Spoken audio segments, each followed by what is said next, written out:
¿Qué tal? ¿Cómo están? Bienvenidos a una nueva entrevista. Avanzan los días, se van cumpliendo los plazos entregados por la Corte Internacional de La Haya y en el marco de este importante fallo queremos seguir analizando, ¿no? Este lunes se conoce ya la resolución de la Corte acerca del diferendo marítimo entre Perú y Chile. ¿Qué pasará una vez que se dé a conocer esa decisión? ¿Cuáles son las perspectivas que hay al respecto? Vamos a conversar al respecto con Hugo Llanos, ex integrante de la Corte Internacional de La Haya, y con Beatriz Ramaciotti, embajadora de Perú ante la OEA y miembro además de la Corte Permanente de Arbitraje Internacional de La Haya. A ambos, Beatriz, Hugo, gracias por estar con nosotros. Bienvenidos. Gracias. Antes de hablar de las perspectivas, ¿no?, y del fallo propiamente tal, a mí me gustaría hacer un poquito de historia también y volver a puntos que parecen centrales y que quizás hasta ahora no están del todo dilucidados. Y me gustaría partir, si me permite, don Hugo, por Beatriz, ¿cómo llegamos a La Haya? Desde un punto de vista histórico, ¿no? Uno sabe la historia reciente, pero ¿por qué es tan relevante para Perú lo que está en cuestión en La Haya? Bueno, mira, tendríamos que partir de la década de los 40, cuando Perú, Chile y Ecuador se reunieron para reivindicar las 200 millas marinas.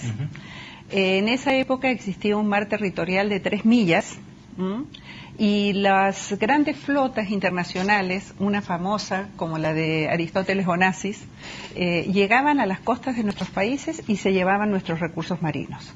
Entonces, en ese sentido fue muy importante que nos uniéramos los países del Pacífico Sur para reivindicar estas 200 millas. Y ese fue el objetivo que primó durante muchos años, y por eso la declaración del año 1952 y la declaración de 1954 se hicieron con ese propósito. Y por eso es que el Perú sostiene y mantiene, y así lo ha argumentado ante la Corte, que no son tratados de límites. Claro, sí. O sea, el propósito, tú puedes ver el preámbulo de esos instrumentos jurídicos, no fue en ningún momento, digamos, la defensa, no fue sino la defensa de esas 200 millas marinas. O sea, el objetivo era el ancho del mar y toda la riqueza tan importante que existe en esa zona. Entonces, ahora, yendo un poquito más atrás y a razones quizás un poco más profundas, ¿hay aquí detrás un ánimo de revancha después de la Guerra del Pacífico, de recuperación de soberanía solamente, como para entender finalmente la lógica detrás de esta presentación ante la... Bueno, por un lado está estos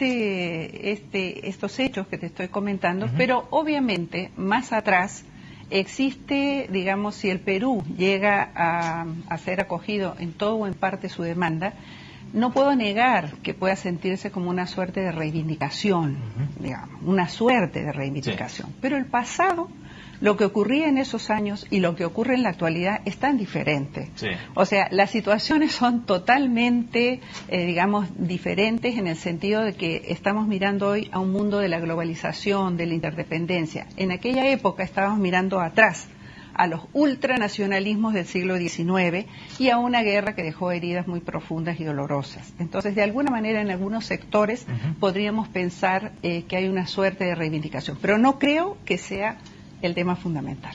Ahora, don Hugo, ¿cree usted que esto es más relevante para Perú que para Chile? Ya lo conversábamos antes de iniciar esta conversación, y finalmente mucha gente se pregunta aquí, bueno, esto no le va ni le viene a Chile. El día de mañana todo sigue más o menos normal para nuestro país. Y tomando en cuenta la respuesta de Beatriz respecto a ese ánimo detrás de la presentación. Mire, hay aspectos en su pregunta que necesitan un poco de aclaración. Es evidente que el impacto va a ser sobre más o menos 5.000 a 6.000 pescadores que hacen su vida en esa zona. Sí, claro. Pero tiene un sentido también muy importante porque son espacios marítimos que están muy ligados a la vida de las provincias que fueron ganadas por nuestro ejército, de tal manera que hay un sentido también nacional implícito en la defensa de ese gran espacio marítimo, que es bastante grande, que son 38.000 kilómetros, sí, claro. Pero sobre todo también con una perspectiva de que lo que hoy se refiere a la explotación solo de los recursos pesqueros, mañana quizás qué posibilidades vamos a encontrar con el avance los descubrimientos científicos. Claro, entonces, no sabe qué hay bajo el subsuelo marino. Claro, fíjese que no es el momento de decirlo, pero los descubrimientos científicos en las profundidades del mar, donde hay mucha respuesta a los problemas de la salud humana, son espectaculares y la gente realmente lo desconoce. ¿Se fija? Entonces hay una importancia doble en un sentido nacional de que tenemos ese espacio marítimo que viene como consecuencia de una guerra y al mismo tiempo las ventajas de lo que se puede aprovechar ese espacio. Ahora, don Hugo, ¿usted cree que esto es parte de una estrategia un poco más amplia? Hay algunos analistas que así lo piensan, que creen que efectivamente detrás de esta demanda en La Haya luego podrían venir otras demandas de parte del Perú. Y le pregunto a ambos si es que ustedes creen que o acogen o le dan cierta factibilidad a esa tesis. No, bueno, yo diría que es totalmente inaceptable esa hipótesis. No está detrás. Pensamos muchos y creemos, y ha sido declarado por nuestras autoridades, las más altas autoridades, que con este resultante del fallo de La Haya se acaban los asuntos limítrofes que tenemos con Chile y con el resto de los países, porque es el único asunto pendiente que quedó. Se nos dice que en el año 1999, cuando se llevaron adelante los asuntos pendientes en el marco terrestre del Tratado de 1929, o sea, la entrega del muelle, de la aduana, del ferrocarril, que se demoró 70 años en cumplirse, que las autoridades peruanas habían dicho que ese era el último diferendo, digamos, de límites que existía. Claro. Pero no se refería en realidad a la parte terrestre. Y entonces, y quedó pendiente siempre, desde mucho atrás el Perú, o sea, a partir del desarrollo del nuevo derecho del mar, en los años 80, que se aprueba la Convención sobre el Derecho del Mar en el año 1982, el Perú, digamos, toma todo ese desarrollo del nuevo derecho del mar y viene a conversar con Chile para exigir una negociación y hacer un tratado de límites. No hay contradicción en ese sentido. No hay ninguna contradicción. ¿Don Hugo? A ver, lo que pasa es que ha venido la suspicacia justamente por lo que Beatriz recuerda, de que en ese entonces, 1999, cuando el acta de ejecución del Tratado del 29 logra, después de muchos años, un acuerdo, allí se puso término, digamos, a los resquemores de la Guerra del Pacífico y del Tratado de 1929. Pero como vino después el problema marítimo, entonces muchas personas se han agarrado de esa frase para crear un ambiente de suspicacia. Yo en lo personal creo que no. Yo creo que estamos viviendo en este momento, estamos dentro de los procesos de integración y estamos atrasados, desgraciadamente, en que sea el Mercosur, sea la Alianza del Pacífico, sea el Mercado Común Centroamericano, darle el énfasis que se le está poniendo en otra latitud. Entonces, revivir en el siglo XXI problemas que vienen del siglo XIX, por Dios, yo creo que estamos totalmente trasnochados. Y lo conversábamos antes, este debería ser el punto de partida, digamos, para luego empezar a trabajar en temas de integración, ¿no? Absolutamente. Mira, si algo positivo ya se produjo con La Haya, es que las relaciones bilaterales del Perú y Chile en estos últimos años han sido las mejores en todos los tiempos. ¿Y por qué? Porque se han creado una serie de mecanismos, ¿no?, a nivel bilateral, que tienen que fortalecerse, por cierto, pero a nivel político, el 2+2 se reactivó, los ministros de Justicia y los cancilleres, después a nivel de la sociedad civil, en el plano académico, de las iglesias, etcétera. Entonces, las relaciones que hemos, digamos, incentivado, promovido en estos últimos años, son realmente muy fructíferas y muy destacables. Queremos mirar así al futuro. Yo creo que el gran éxito de este gobierno es haber dado un énfasis espectacular a la Alianza del Pacífico. Mantener las cuerdas separadas, ¿no? No, yo diría no tanto eso, que también está discutido mucho, sino yo siempre he pensado que cuando hay un proceso de integración, los países se unen y cuando hay algún problema es más fuerte el interés económico en este caso, y espero que cultural también venga enseguida, que las pequeñas divisiones que puedan subsistir. Y por eso es que miro con optimismo el futuro después de este fallo. Ahora, respecto a este cierre de una etapa, ¿no? Estamos hablando solamente de las relaciones entre Perú y Chile, pero ¿no puede esto abrir quizás nuevas disputas, ¿no?, territoriales en otros ámbitos dentro de Latinoamérica, por ejemplo, con Perú, con Bolivia? Puede abrir también ahí el apetito, quizás, dependiendo del fallo, por cierto, de otros países para ir reabriendo la resolución de ciertos temas pendientes. No, no lo creo. O sea, sinceramente, un país que tiene una cuestión limítrofe no resuelta tiene que tener mucho fundamento para ir a La Haya. O sea, no es simple y llanamente que un político levanta esa bandera. O sea, y no quedan muchos asuntos pendientes. Hay algunos, y si se adopta este mecanismo de una solución pacífica de las controversias, que es un eje importantísimo de la política exterior, creo que de todos los países de América Latina, no hay que tener temor.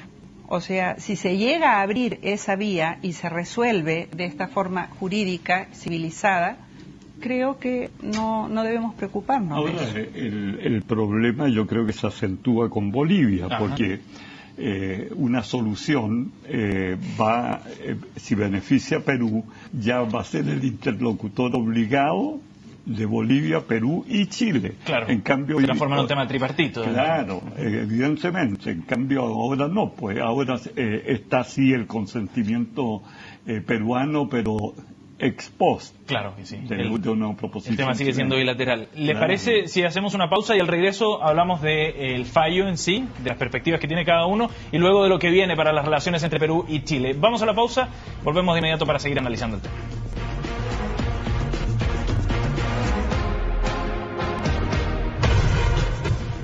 Seguimos en este programa especial, anticipándonos en la espera, ¿no?, de lo que será el fallo de este día lunes 27 de enero en La Haya, y ya me gustaría que pasáramos específicamente a lo que será el fallo. ¿Cuáles son las expectativas que tiene cada uno respecto a este fallo? Y una pregunta que yo creo que es súper importante. ¿Puede haber un fallo salomónico aquí el lunes 27? Beatriz. Bueno, la primera aseveración es que el fallo va a ser ajustado a derecho. No hay forma de que no sea ajustado a derecho. Esas voces altisonantes de que será salomónico, imaginativo, creativo, están de más. La Corte Internacional de La Haya es una corte de alto prestigio, con jueces, digamos, quizás los mejores del mundo, juramentados, y que han tenido 5 años para escuchar los argumentos de las partes, y 1 año se han retirado, el 2013, a estudiar el fallo y a dar la sentencia. O sea, no me cabe ninguna duda que va a ser un fallo ajustado a derecho. Su objetivo no es dejar contento a las dos partes en ese sentido. Y el fallo puede haber 2 escenarios. Que se respete el status quo, lo cual es la demanda de Chile, o que se atienda en parte o en todo la demanda del Perú. De los 117 fallos que ha dado la Corte Internacional de Justicia, creo no equivocarme, ¿no? 117 fallos, la mayor parte han sido no blanco y negro, sino que ha habido matices. Entonces, vamos a ver, nadie tiene, digamos, una varita mágica para saber exactamente cómo viene el fallo, pero cualesquiera que sea, es obligatorio y es un fallo definitivo. Y quizás eso es lo que la gente confunde como un fallo equitativo, ¿no? El que sea con matices, el que sea gris en ese sentido. La respuesta tiene que ser muy matizada. En primer lugar, Chile, si no se mantienen las cosas tal como están, cosa que no dudo, que no dudo, ya sería una pérdida para Chile. Vamos por partes. El gran cuestionamiento peruano, y que es decisivo, y de ahí se van a derivar todos los escenarios, la calificación jurídica del tratado del 52 y del 54. Perfecto. Si la Corte dice que son tratados de límite, va a haber un respiro de alivio en todo el país. Claro que si dice que son convenios pesqueros, entonces viene una escalada de distintos escenarios. Eso desarma la tesis chilena por completo. Claro, entonces allí es donde la Corte puede entrar a dilucidar varios puntos. ¿Existe o no un paralelo? El paralelo se inicia de donde lo plantea Chile o de donde lo plantea Perú. ¿Hasta dónde puede llegar el paralelo, claro, y cuándo comienza la bisectriz? Y evacuado esos problemas con las soluciones respectivas, no nos olvidemos que supletoriamente Perú solicita el triángulo externo. Claro. De tal manera que sí hay una solución en que se acoge parte importante de la tesis peruana, ya pasa a un segundo plano el triángulo externo. Y ahí deriva la otra pregunta, Beatriz. ¿Qué sería un triunfo para Perú? Considerando lo que dice el profesor Llanos, que el statu quo es lo único que podría considerarse un triunfo para Chile. Bueno, ¿cómo se define un triunfo para Perú? Bueno, cualquiera de los aspectos de la demanda. Nosotros tenemos dos puntos fundamentales principales, que es que basado en que no son tratados de límites los del 52 y del 54. Un primer tema es que la línea fronteriza debe ser trazada con una bisectriz por un tema de proporcionalidad y aplicando el nuevo derecho del mar. Otro, el segundo punto, es que sea desde el punto Concordia, no desde el hito número 1, de acuerdo al Tratado de 1929, y una petición supletoria, que es el triángulo externo. Sí. Entonces, cualquiera de estas peticiones que tengan acogida, yo creo que se podrían considerar un triunfo para el Perú. Ahora, ese triunfo puede ser matizado también, ¿no? Porque si se le concede, por ejemplo, solo el triángulo exterior y no los otros dos puntos, pongámonos en ese caso, el triunfo es parcial y es casi una derrota, ¿no? Considerando todo lo que fue a buscar Perú a La Haya y vuelve con pero bastante no poco, porque son 26.000 kilómetros. Sí, en realidad son casi 30.000 kilómetros, sí, y ese es un espacio de alta mar considerado por Chile, pero que hay varios tratadistas chilenos que lo consideran mar presencial, o sea que hay un interés que va más allá del territorial. Perfecto. Pero en fin, el tema fundamental es que quede dirimido el límite marítimo entre los dos países. Ese es el punto más importante. Ese triángulo externo, yo estaba muy interesado en saber en qué podía afectarlo a Chile económicamente o desde el punto de vista pesquero. Y según me he enterado, solamente una vez un barco pesquero chileno fue más allá de las 200 millas a ese espacio. Así que desde ese punto de vista no es una pérdida para Chile si solo obtuviera Perú el triángulo externo. Perfecto. Nos quedamos con esta base, digamos, ¿no? Respecto al análisis del fallo, y ahora pasemos al punto siguiente, que es la ejecución. Y ahí, en los últimos días, se han generado quizás una confusión y algunos más suspicaces podrían decir alguna suerte de conflicto, ¿no?, entre el gobierno peruano y el chileno. Ollanta Humala ha dicho, bueno, el fallo es de ejecución inmediata. Sebastián Piñera y la Cancillería luego dijeron, no es de ejecución inmediata. ¿Qué es lo que sucede con el fallo? ¿Cómo se puede ejecutar? ¿Va a ser complejo? ¿Va a ser complicado? ¿Va a ser un punto de conflicto, creen ustedes? Bueno, sí. Mira, en realidad la ejecución, el cumplimiento del fallo y la ejecución son de carácter inmediato, en la medida en que el propio reglamento de la Corte establece, dice, el fallo será leído en audiencia pública de la Corte y tendrá fuerza obligatoria para las partes desde el día de su lectura. Perfecto. O sea, en el momento en que la Corte termina de leer el fallo, si es que se diera la hipótesis, no lo podemos saber, de que se mueva en alguna medida el límite, ese es el nuevo límite válido y el país que lo tenga ejerce soberanía sobre ese nuevo límite. Ahora, las declaraciones del presidente Piñera y del presidente Humala se debe en parte a suspicacias, como decía el profesor Llanos, pero también yo creo que es una falta quizás de precisión jurídica, porque en realidad ejecución, validez y ejecución son inmediatas. Implementación puede ser quizás que tome un poco más de tiempo, pero te digo que es algo muy importante, la legislación interna que se tenga que cambiar. Porque interpartes entre las partes y frente al mundo, erga omnes, como decimos los abogados, la validez es inmediata. Don Hugo, ¿usted se pone en el escenario de que hay algún conflicto o alguna pugna luego en la implementación? ¿Cree usted que eso es posible? ¿Sabe lo que pasa? Estaba pensando en por qué ha habido esta especie de, diría yo, de duda, de postergación. Y eso está incluido por el caso Colombia-Nicaragua. En que, para allá iba mi pregunta. Claro, en que Colombia no se imaginó, aunque fíjese que en el fondo ha olvidado que ganó todas las islas Colombia. Entonces, considera prácticamente eso como obvio y se ha implementado con el problema marítimo. Entonces, yo creo que muchos chilenos, temerosos de que no haya un fallo 100% favorable a Chile, se resistirían psicológicamente, estoy haciendo una interpretación más bien psicológica, se estarían poniendo el parche antes que la herida, ¿no? En el sentido de que si perdemos esto, tenemos que pensar cómo, por último, negociar, porque Nicaragua y Colombia, entre paréntesis, yo creo que ese es el fin de Santos, obtenido el repunte de su candidatura invocando cosas nacionalistas. Ahora va a tener que ver cómo va a implementarse la ejecución del fallo. Y ese es un riesgo permanente, ¿no? Ese nacionalismo también podría ser un riesgo en este caso en el peruano chileno.